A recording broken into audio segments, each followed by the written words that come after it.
Hey, this is Professor Game, where we interview successful practitioners of games, gamification, and game thinking to help us multiply engagement and loyalty. I'm Rob Alvarez, a consultant and the founder of Professor Game and a professor of gamification and games-based solutions at IE Business School, EFMD, EBS University, and other places around the world. And before we dive into the interview, if you're struggling with engagement in your business and are looking to find out how to make sure your users stay with you, perhaps you will find our free gamification course useful. Find it for free in the links in the description. Hey, engagers, and welcome to another episode of the Professor Game podcast. And we have Michael with us today. But Michael, we need to know, are you prepared to engage? I am. I'm very ready.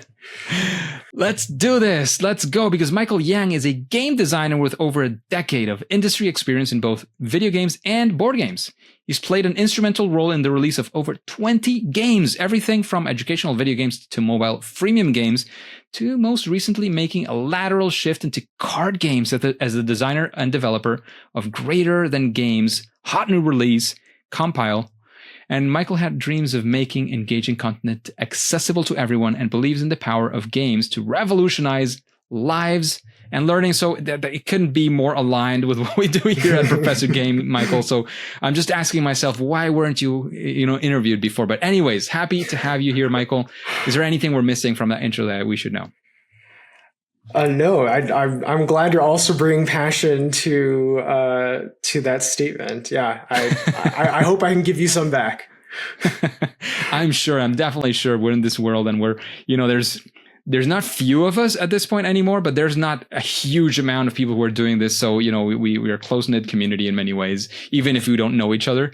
That, at least in my experience, we pour our hearts into this work. But let's get started. So, Michael, you're doing many things, and you've had lateral movements, and you've been, through different stages and as a designer and in general making games. What does a regular day with you look like? Like, if we were to follow you for a day or a week or whatever that looks like, what would that feel like? What would we be doing? Yeah, interesting. Like day to day there's not a lot of change day to day. Week to week, it feels like a lot of change happens, but each day kind of structured very similarly. I wake up in the morning, my wife and I have a breakfast routine. We have this little table in the kitchen with a nice window, so we get to feed the squirrels and look at the birds and do coffee and just, BS in the morning. For work, most importantly at that time is just taking notes for the day. I do a lot of just lists and prioritization. Like, do I want to work on several things, or is this a day where I really should focus on one particular project or one problem? Is there anything that I need to do today or anything that I want to do?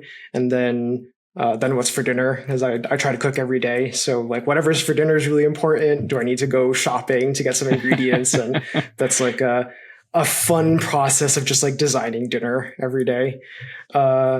Then usually do like some chores before ramping into like the actual workday. It's nice to just kind of clear my head, get some stuff done, essentially get some dopamine going, and then get into the workday, which is, I don't know, that just could be very different. It's a lot of writing and reading.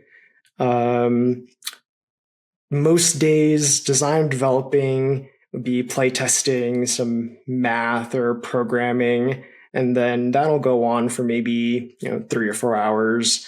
Then go do dinner and hang out. That's like playtime, free playtime at home. You just do some socializing with people outside. And in the evenings, I like to do work where people don't expect things of me anymore in the evening. So it's nice to buckle down and do maybe some reading, or I like to read rule books and then watch like rule teaches for games.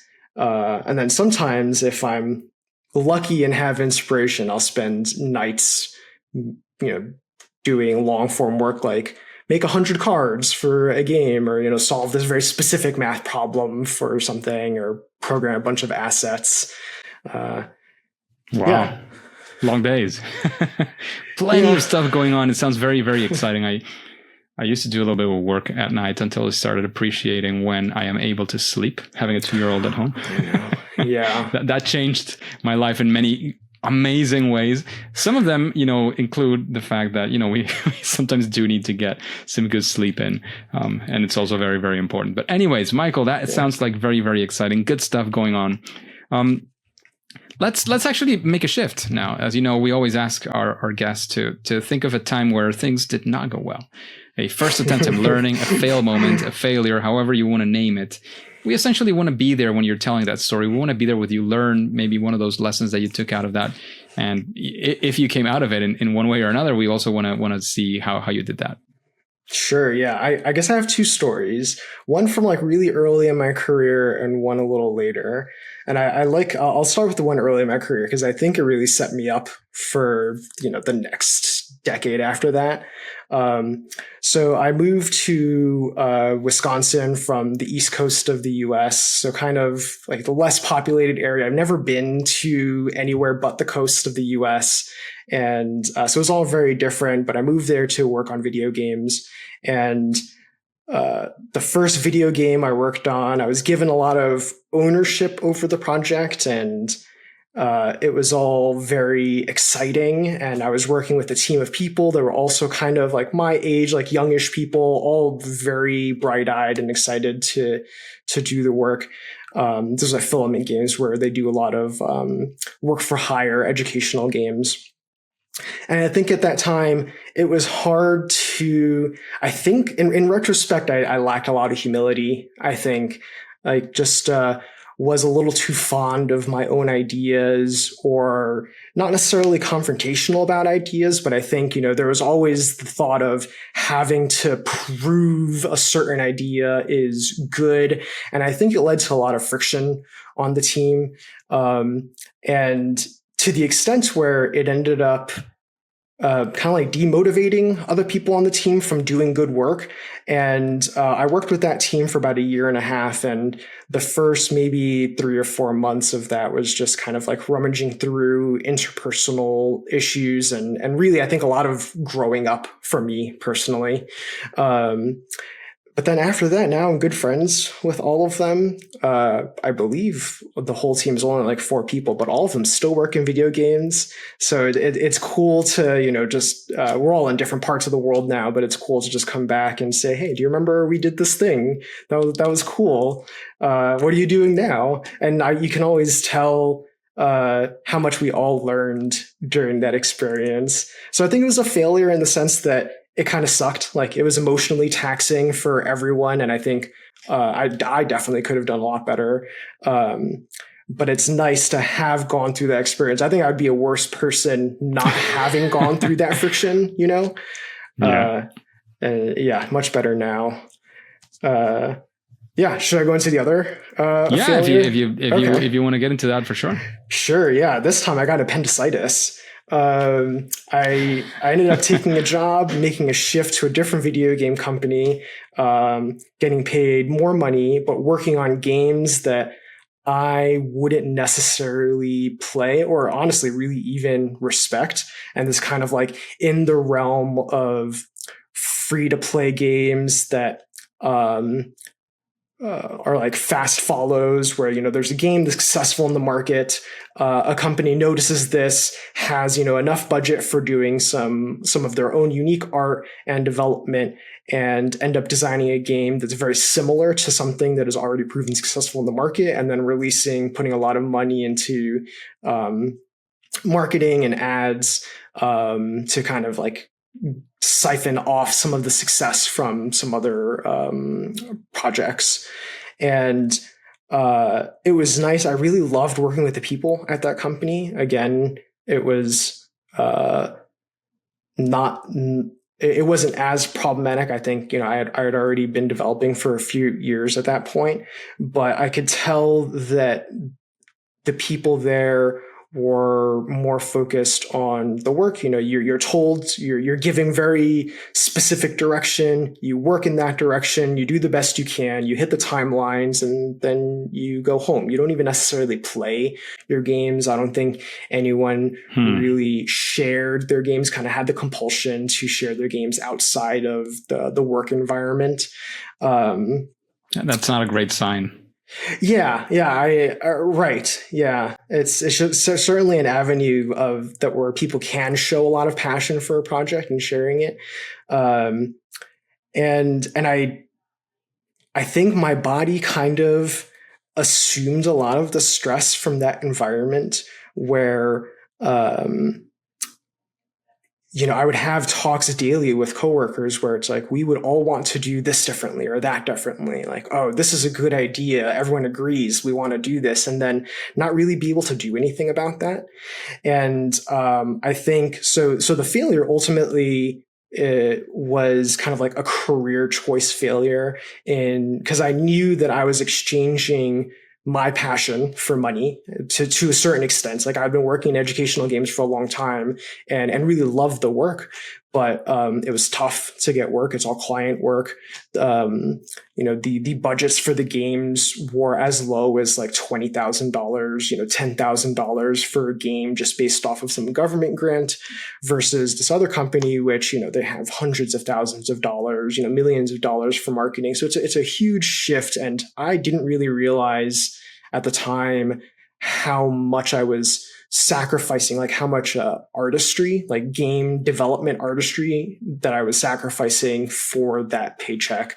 So I actually left that company only after 2 years. But it was another good experience to have gone through, working in a larger company. And now it actually led me to making my own game and having more confidence in working on my own game. Cool. Good stuff. So plenty of lessons there. I think one of the main things that for me at least is, realizing where your purpose is and what it is that you want to achieve, and if you are exchanging one thing for the other, to do it consciously and make sure it's a choice that you're making and that you're willing to take that choice is difficult, because otherwise, as you were saying, your body is feeling those things and it's going to respond, it's going to react to all that. You shared that you ended up having appendicitis. Oh yeah. And then quit right after. I got appendicitis. I was out of work for 2 months. And then when I came back to work day one, I sat at my desk and I was like, oh, right. I have to have all these conversations that give me answers that are really just going to make my stomach hurt again. And then I think maybe I lasted 2 more months after that. And then I had to quit. But then that ultimately led to becoming a full-time designer and then working on board games somehow. Amazing. That sounds like, everything is experience in the end. Failure is not fatal. It's not final, as we like to say. So all good stuff. And let's actually shift into a success, something that you would actually be proud of sharing, like how it went, what were some of the success factors, like how did you get there, whatever part of the story you want to share. And that we are very pleased to share that journey with you, essentially. Yeah, I guess right now I'm still working through the success of Compile. It's been really surprising. I think as I was developing it, I would always have these thoughts of like, oh, it'd be so cool if this reviewer reviewed my game and liked it. And that would be like a aspirational thought that I have. And at this point now, there's so many reviewers that have done content, and it's a very, very humbling. And I really wasn't ready for that kind of success. And there's a few core pieces that I think allowed me to do it. One was, I think that story about the career shift from those mobile games, like away from those mobile games, I think gave me a lot of clarity on what kind of games I wanted to make and how unique that was.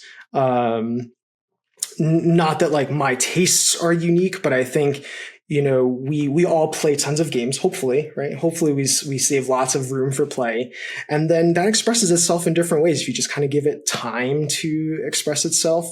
So, right at the start of COVID, I think a big success was starting to work from home. That helped a lot. Like I bought a house and started to rake leaves and pick up snow and bring bags of garbage to the dump, and that was all like a lot of new responsibility that helped put it let me kind of get rid of all the chaff that I'd collected with regards to game development. And then my wife was such a huge supporter. I think she believed in me a lot more than I believed in myself. And I think it was a great success to believe in her belief in me. Uh, and so yeah, after I quit that job, and my wife was so supportive, we played a bunch of games. I had no idea what I was going to do. And then I went back to just that unique experience. I grew up playing a lot of Magic. My older brother, he owned thousands of Magic cards. And I remember one day, we never really got along until one day he gave me his big box of Magic cards, and we sat on the floor for like 6 hours just reading cards. And it'd been a while since he played, so it was kind of like surprising for both of us. We'd look at this card and it's like, oh man, this card's so cool. I'd pass it along to him, and we'd talk about what we want to do with that card, just like so much detail packed into like this little piece of paper. And then from there, I played so many card games, and I realized in retrospect how many of my like really valuable relationships I've had with people had to do specifically with just like one-on-one dueling card games. And then in that process of just appreciating that was my life, I realized how much I had to say with regard, like how, like I like tempo decks. Like I don't want to do big combo decks. Like I don't want to spend a lot of money to get individual chase cards. And I don't want to open packs of random cards, and all these little bits of taste that I collected throughout the years ultimately led to me working on Compile, which I think being able to collect that direction and kind of like crystallize that direction over time was what was able to bring me to success. Awesome. Sounds amazing. And Michael, I'm sure that there's a lot of detail to get into. You've been this for over a decade, as you were mentioning, but in a gist, in 2, 3, maybe 5 minutes, if you were to share, how is the process of creating a game from scratch? What would that look like? And again, you can go for card games, you can go for educational games that you've designed as well. Is there anything that you can share in that sense? Again, not the super detail, because we would spend the whole podcast just in that. There's a lot of inside knowledge that you must have there, but what would that overall look like, perhaps? Yeah, I think there's a lot of commonalities between both board games and video games. So I guess I'll start there with just games in general. And I think a lot of it is really just art in general. And the first most important question to me is just who's this for? Obviously the endeavor is something that I'm doing, so it's for me because I'm doing it. It's a decision to make a game. I don't think people make games by accident. So who's it for? Like, what problem am I trying to solve? Like, what constraints that person has? What skills are they bringing to the table? And then after that, I think it forks depending on the ultimate shape of the product. Like, is this something for a client, or is this something that I'm doing for myself? Maybe I want to self-publish or pitch, or maybe it's something that for that first question, I had a very specific person, and it's like a friend, and my friend likes foxes. So I really wanted to make a game about foxes digging dens. They're very different shapes, but I think the ultimate question after who is it for is like, how much time do I have for this? How much energy do I have to devote to this thing? And I think that kind of leads into the next part of just like, what are these constraints that we can put on ourselves? How can I constrain my thinking and focus it in a direction that actually addresses the problems I'm trying to fix or tackle for that, that singular person, maybe real or maybe not real, that this game is for. Then it's a lot of brainstorming, a lot of writing. Like, I do lots of notes, sketches. I really love the Google Suite. So using slides or Google Docs to collate information, and then kind of get ready to share information. I think, all art is to be experienced. So I think starting as early as possible, getting to the point where you can share something with people is really powerful. Crucial. Yeah, just getting feedback and really getting into the process of sharing with new people. I think it's very different. I make games all the time, and it's easy for me to go downstairs and show a prototype to my wife and be like, "Can I get 20 minutes? Let me just talk to you about this." And she'll be very positive, and always every idea is great. Michael Yang's the best designer in the world. But it's like nice to get through that process, get some of that positive feedback, and kind of like build up momentum, because really I want to try to find new people that I don't work with regularly, that don't do the game, don't play the game, like maybe the genre that I'm working on, and get those people's feedback. Because ultimately, I start this process by thinking of a particular person and that person's needs.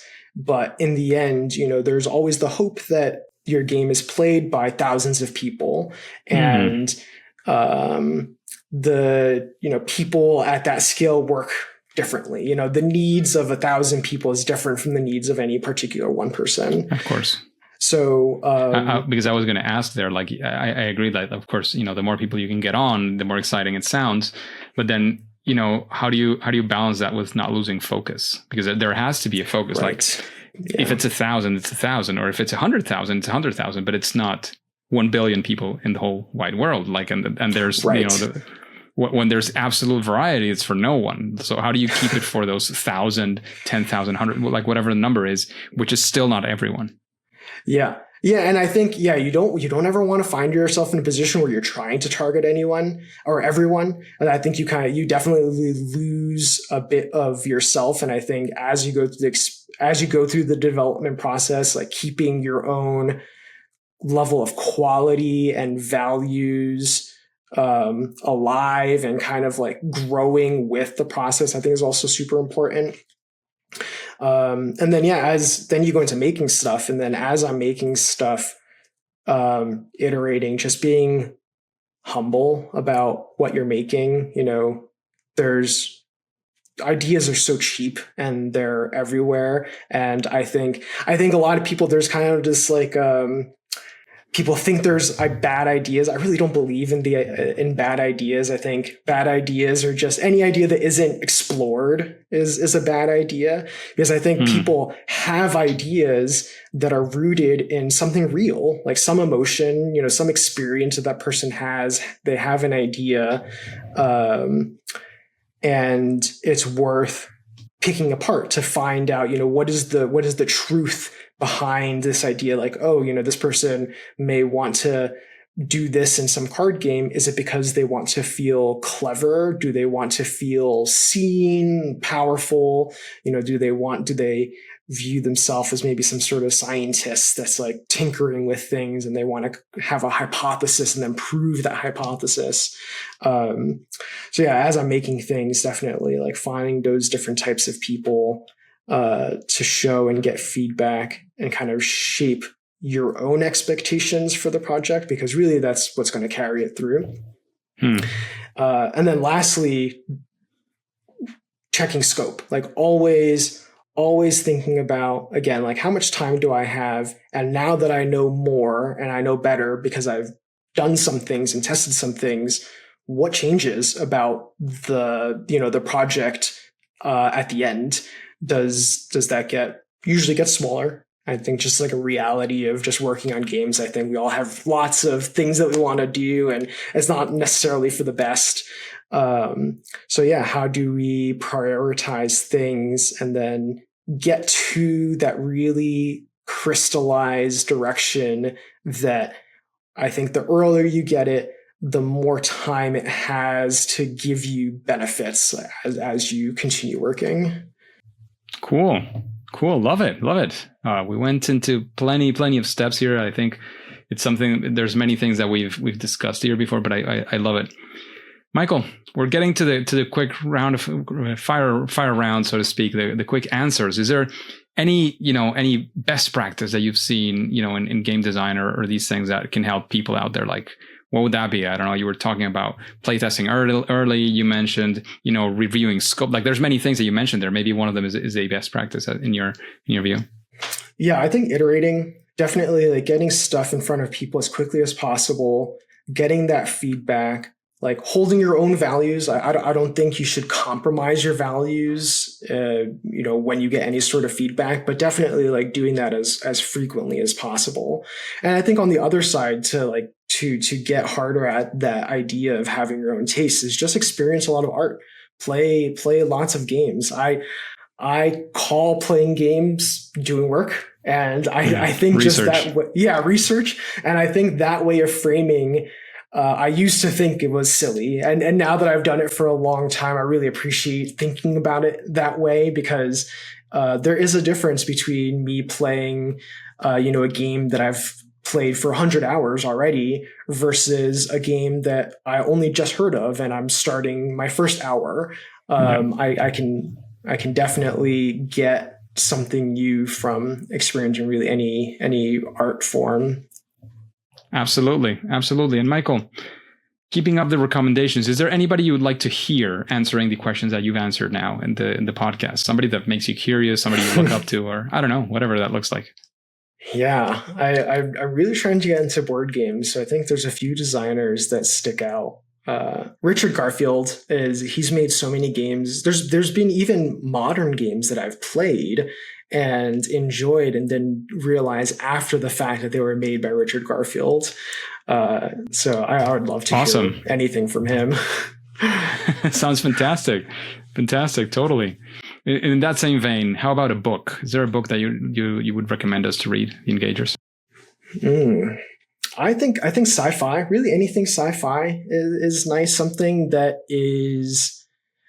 doesn't need to be bogged down with contemporary thinking, give you a different world to look at, but upon like deeper inspection is very related to our current worlds. I think being able to kind of like travel back and forth through time or through concepts gives you a lot of space to come up with your own ideas. And then for game design in general, I really like A Book of Lenses. I think that's what it's called, by Jesse Schell. And it offers, I think it's like 100 different ways to look at your game. That's kind of like a little bit of the tagline, where it gives you it's like here's a little sentence that describes the kind of perspective that you can take just for a moment and look at your game through that perspective. And then here are some questions that you can ask yourself via that perspective to gain more insight about what you're working on. And that's always we've been talking about art, and it's The Art of Game Design, A Book of Lenses by Jesse Schell. Yeah. Art of Game Design. Yep. That's what it is. Yep. I mean, it was funny that we've been talking about it, and it's precisely the title of the book.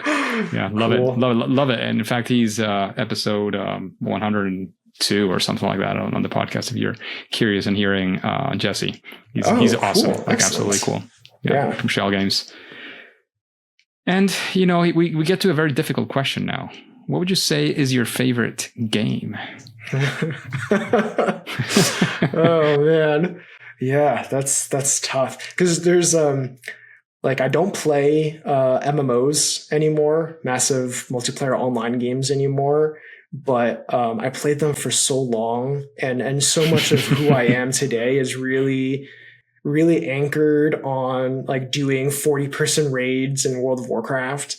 So I think, from like looking at my whole life, I think I would say my favorite game, even though I don't play it anymore, is World of Warcraft, because it's been so inspirational, and I still talk to so many of those people, and they're such good people, and to just have that core of experience to like keep connecting with them, it's one of the beautiful things about games, like giving you rules and ways to interact with people is very beautiful. And then most recently, absolutely, my wife and I have enjoyed Keep the Heroes Out. It's like a really cute cooperative game, and we've just been playing that for hours every day.